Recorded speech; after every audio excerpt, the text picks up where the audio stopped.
কালকে আমি হসপিটালে বসে একটা ফটো পোস্ট করেছিলাম, বলেছিলাম আমি এখন হসপিটালে আছি। তো তোমরা অনেকে আমাকে কমেন্ট করেছো কি হয়েছে মাধবী, কি হয়েছে।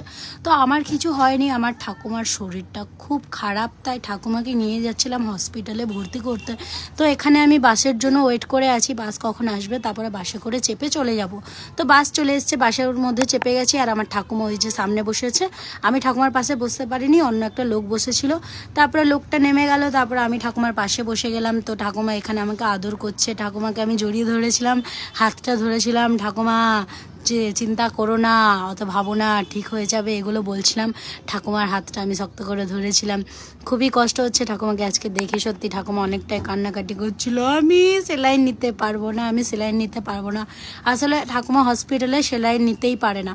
তো হসপিটালে ঠাকুমাকে হুইল চেয়ারের মধ্যে বেডে দিয়ে এলাম। তো এবার হুইল চেয়ারটা আমি রাখতে যাচ্ছি, রেখে পরে গেট পাসটা নিতে হবে, গেট পাসটা দেবে, তার আগে দেবে না। তো হুইল চেয়ারটা নিয়ে যাচ্ছি, এই হুইল চেয়ার করে ঠাকুমাকে দুতলায় দিয়ে এলাম, বিধাননগরে হসপিটালে ভর্তি করলাম আজকে। আর এই যে গেট পাসটা নিয়ে নিয়েছি, হসপিটালের বাইরে এবার যাচ্ছি। এখন বাজে 2:30 মতো বাজে, 2:30টার সময় ঠাকুমাকে ভর্তি করালাম। তো এখন দুপুর 2:30 বাজে, সকাল থেকে কিছু খাওয়া হয়নি, তাই একটুখানি বাইরে চলে এসেছি কিছু খেতে।